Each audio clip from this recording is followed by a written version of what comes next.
When our Dread River journey began in early 2017, no one on our team had any experience starting a business, let alone a distillery. It was simply a skill we didn't have. To bridge that gap, to learn the technical aspects of distillation, as well as the finer points of running a sound business, we began reaching out to distilleries across the country seeking advice, to learn from their experience. We found this business to be more open and collegial than we could have hoped for, and we made friends and learned tricks on every step of our journey. For that reason, it has always been important for us to pay forward the efforts of our friends who did so much to help us. We have always looked to hire and elevate people who represent the ethos of our business, driven, passionate, team-oriented, even if their resumes were as thin as ours had been. Earlier this year, we received a resume that, while in no sense thin, was completely unlike any we had received before. The man applying was interested in learning how to distill as he began his long path of retiring from the military, where, for the past 20 years, he had been employed as a U.S. Air Force combat controller. The Skill Bridge is the Department of Defense's way to provide military members an opportunity to integrate within the civilian sector of the job marketplace. So what happens is an active duty member decides, I want to get into Skill Bridge, what they have to do, and they're still in the military.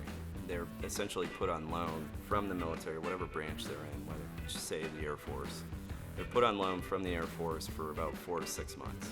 Once they feel like it's a good marriage, that civilian company will bring the military member on while they're still in the military and help them integrate successfully into civilian life. With a long-established reverence for the military, it quickly became clear that not only would Trey be a hugely valuable addition to our Dread River team, but that our team could learn as much from him as he would learn from us.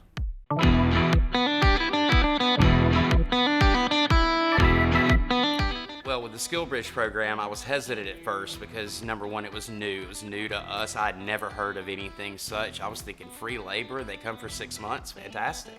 Sign me up. As I started to get some more information about the program, I realized the weight it carried. This is someone's life.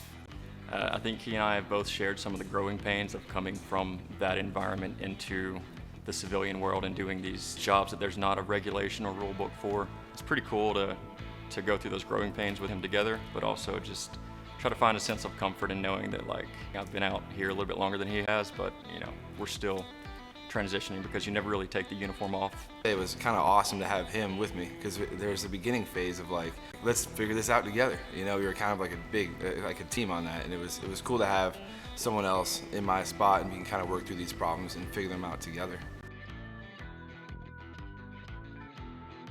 My primary experience with what CCT does and his background and his role that he served in was in the 101st Combat Aviation Brigade as part of an Apache helicopter team. TACPs, we worked with them on deployment a lot. They rolled out with us every time. They were always great dudes, very professional. Loved working with them. I didn't know anything about combat control. I thought like special forces meant you were a SEAL. Like that was my knowledge, you know what I mean? I didn't know anything of it, so. I did not know anything about CCT when Trey started. I did my Google search and then I was like, oh, we're dealing with the badass. I will personally say that I don't mind it. I actually like it. No one having any clue what a combat controller is, it kind of brings a smile on my face. If they ask me if I feel inclined to tell them what I do, and I tell them I'm a combat controller, usually what I get is a blank stare. Bourbon's always been in my blood. Bourbon's always been something that's kind of captivated me, and I love the finer principles of it. I love the science of it. I love the artisanal fact of it. And we were taking a weekend retreat, some of the guys on my team at my unit. We went up to the Buffalo Trace Distillery in Frankfort, Kentucky. For me, as I was embarking on getting out and deciding what do I want to do, what can I do, and seeing, some of the guys that were in the distillery and just, knowing the impact they were having on the community, the things that they were making, the products that they were making, I felt like that was something that really had a calling to me, and right then and there, seeing all that, I knew that was my sense of purpose after the military. What ended up happening was I stumbled upon Dread River and your guys' ethos, adventure, curiosity, getting out there and just doing the damn thing. resonated really well with me, and I thought, I have to drive an hour and a half to go there, but they're worth it. And so that's how this marriage has happened. I know our role here is to be a teacher, but I keep going back to all the things we can learn from Trey. Discipline, teamwork, leadership, perspective. So when I asked him to make sure a little bit of his old career rubs off on his new one, he tells me he can do me one better. If you decide you want to go into the combat control pipeline, the length doesn't change. It's 2 years, no less than. It can be longer. If you're lucky, you get 2 years, and that's the least amount that you can do, and it's hard. 90 to 95% of the people who try out for combat control don't make it, and that's just basic facts about it. So when you decide you want to be a combat controller, the first thing that you're going to do is a course called Special Warfare Candidate Course, and it's physically, mentally, emotionally grueling. And anywhere from calisthenics, weight training, swimming, running, some sort of high intensity interval training you're doing every day from the time you wake up at 4 in the morning to the time that you get done at around 6 in the evening. That's what you're doing for 11 weeks. Then you move on to pre-scuba. Immediately following pre-scuba, they go to Air Force Combat Dive. Basic airborne course, military free fall school, SEER school, air traffic control school, combat control school. If they can make that, they will earn their Scarlet Red Beret and become a combat controller, but it's not done. They still have another year at advanced skills training down at Hurlburt Field, Florida, at Special Tactics Training Squadron.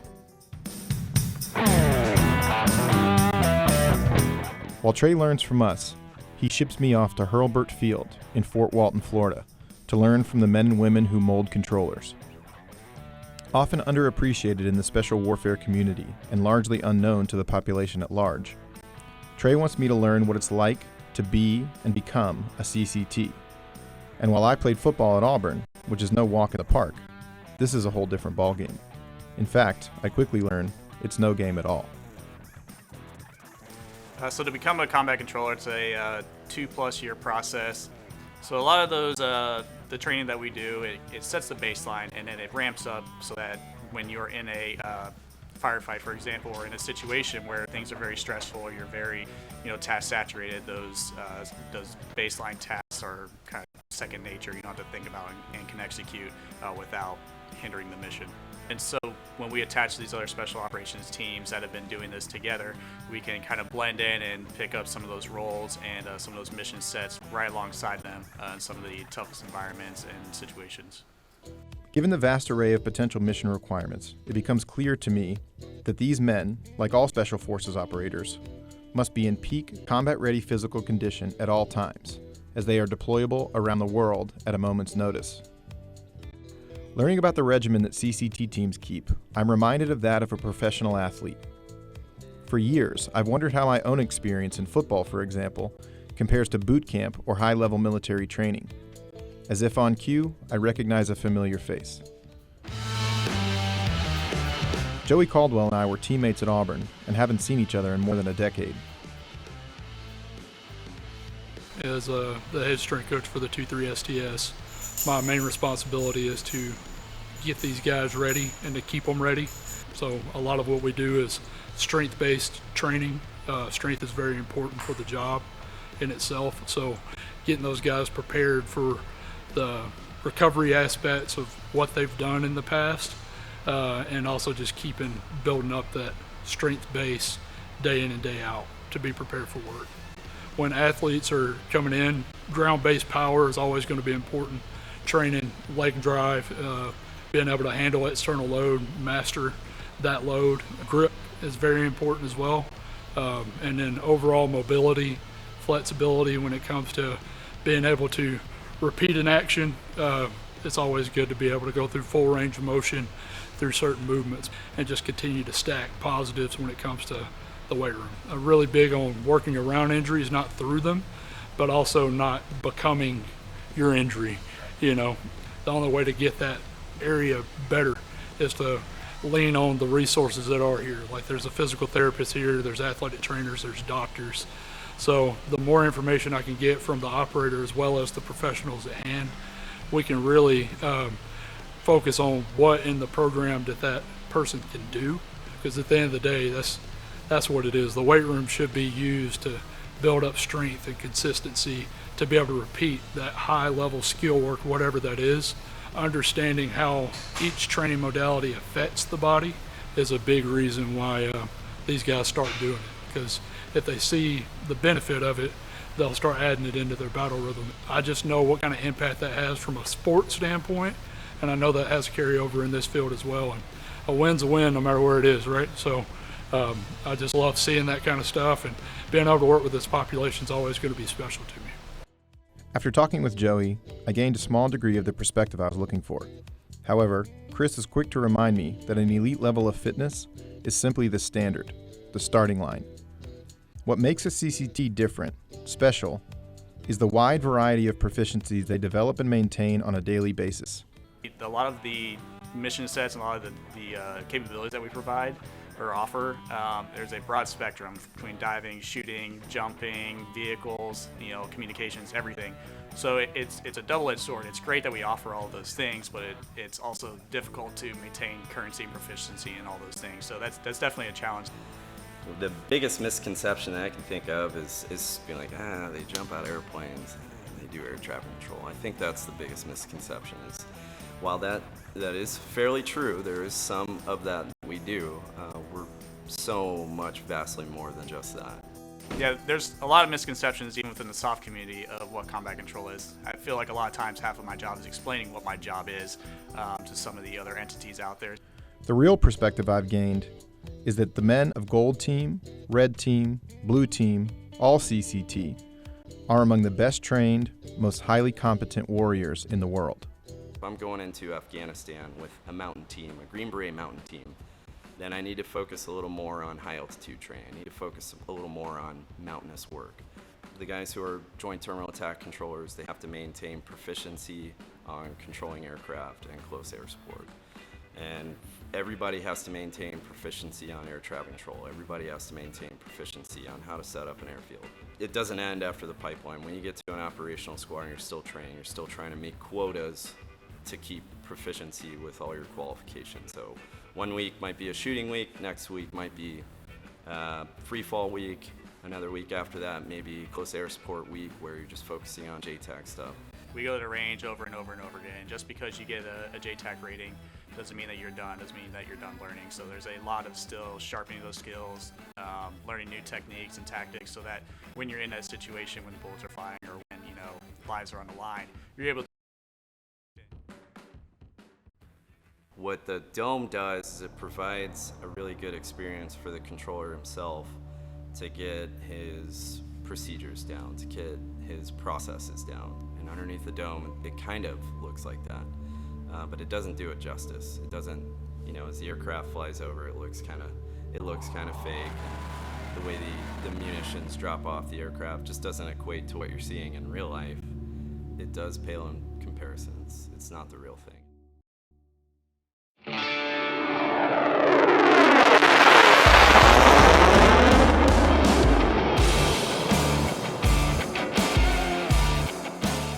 Nellis Air Force Base is known throughout the world as the home of the fighter pilot.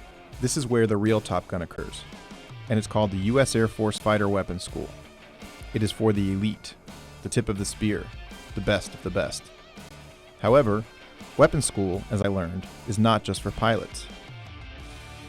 So here at the JTAC Weapons School, we have both TACPs and CCTs, and so what they do is they take the best instructors, whether it's a TACP or a CCT, the best of Air Force Special Warfare, and they bring them here to Nellis, and we teach them how to be a better, well-rounded, more knowledgeable JTAC that is able to focus on the future fight. Trey was one of my first supervisors. He put me through JTAC training. He showed me the ropes of how to be a team guy, how to be a team player, and how to be calm when things get a little bit weird. Before I know it hit me, I'm 45 minutes north of Las Vegas in a souped-up dune buggy, speeding into the desert, dangerously close to those areas you're not allowed to talk about. Today's training mission will evaluate a CCT student as he calls in close air support from A-10s and MQ-9 Reaper drones.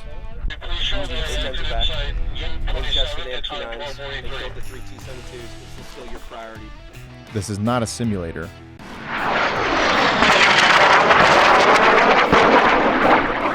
and the ammunition is real.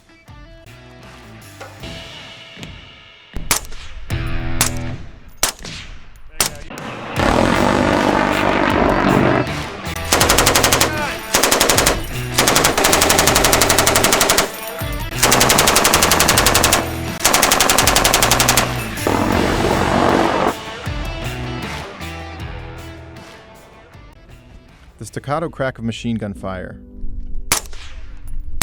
the deafening whine of jet engines, plumes of smoke and shrapnel, the pungent smell of gunpowder lingering in the air. The mind doesn't have to wander far to imagine this scene on a real-world battlefield. This is, as promised, the real deal. My stomach in knots, I look at Trey and see he is right at home. So effective are Jeff and his team that they have completed their mission with ordnance to spare. To honor his friend and former instructor, Jeff unplugs his radio and hands it to Trey, allowing him one final control, the last of his 20-year career. Okay. Hawk 01, Striker 3-1, how do you read?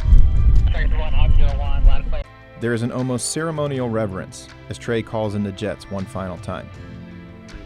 Trey rattles off his last 9 line. Correct. 1, 9, 4. Rifle, cleared Hawk, cleared Hawk, cleared Hawk.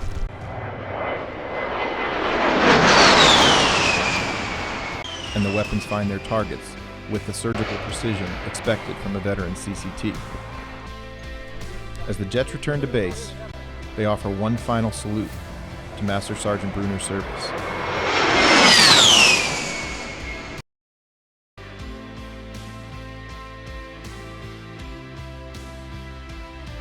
Being able to be out there on the range and give him the experience of his last and final control before retirement, I know it was special for him, but it was extra special for me. For him to spring that on me and to experience that with him, knowing that it's kind of come full circle, was a really cool moment for him and I to share. To be able to see the aircraft fly that low one last time was super cool. And then realizing, oh my gosh, this is the final one. I'll never do this again. It brought me to tears, man. You guys couldn't see it because I was underneath sunglasses, but I was a little teared up, man. It got pretty emotional, and so that moment was super awesome. As we leave Las Vegas, Trey tells me that one of the major misconceptions about CCT is that because they do their work on the radio, they are somehow removed from the fight, which couldn't be further from the truth, as I have now seen firsthand. He tells me that CCT are so frequently on the front lines of a conflict, deployed so far forward, that the community has adopted the phrase, "first there," to encapsulate what it means to be a CCT. He then tells me about Eric Homan, a former CCT, and his work with the First There Foundation, which supports CCT members, active duty and retired, as well as their families, and members who have given the ultimate sacrifice. You put every special operator out there in the world, and you put them into a ball, and you get one combat controller. The ability to decimate an enemy in seconds is unmatched. There's no one out there that can do what we do. We've been around in every major firefight, known and unknown to the American people, and we've saved hundreds of operators, and we've killed thousands of enemy fighters, but no one knows who we are. That's crazy to me. Of the 11 Air Force crosses in the global war on terrorism, since post 9/11, 11 special tactics operators have been awarded the Air Force Cross, which is one down from the Medal of Honor. 8 of those have been awarded to combat controllers. We have one combat controller who's been awarded the Medal of Honor, and during his battle, his actions actually deserve 2 Medals of Honor. His name is Master Sergeant John Chapman, and he was a huge hero of mine, and he's a huge hero of most of combat controllers that know about. For a while when I left the teams, I don't know why, but it was just like I was burying a guy every year. You know, my buddy Forrest, Chris, Andrew, Marty. It was just like, I would tell people, I feel like death is riding shotgun with me in the car all the time. When Chris killed himself, I remember thinking, okay, I gotta do something. People need to know who we are. We need to look after each other, and there's nothing out there right now that's doing that for us. And that's what I wanted for this foundation. I wanted to take care of the guys and our families, and then kind of do something like this where we can talk about combat control and what we've given to our country. It is impossible not to be impressed by the men of the CCT community. And, to be honest, it's humbling to spend time around them. They are the definition of warrior elite, and they walk a walk they rarely ever talk about. Trey and his teammates have given so much to us, not only at Dread River, but as citizens of a free and prosperous country, and we are fortunate to now be a small part of their story. You know, to go from what I've gone to do, at no point did I think of myself as this otherworldly individual that, you know, deserves crazy recognition. I don't, you know, I've never done anything truly heroic. I've never done anything truly remarkable. So to leave CCT, I feel humbled and grateful to be a part of members of special operations that were just giants to me. I'm so fortunate that I got to be a part and live in their shadows and just be with amazing human beings. And in the same light, coming into distilling, thinking like I know everything, I don't, and it's been humbling. And so that would be the biggest thing of it all, I'd say, is, you know, you're never above it, and you got to take each experience with a humbling perspective, and I've certainly got it since I've been here.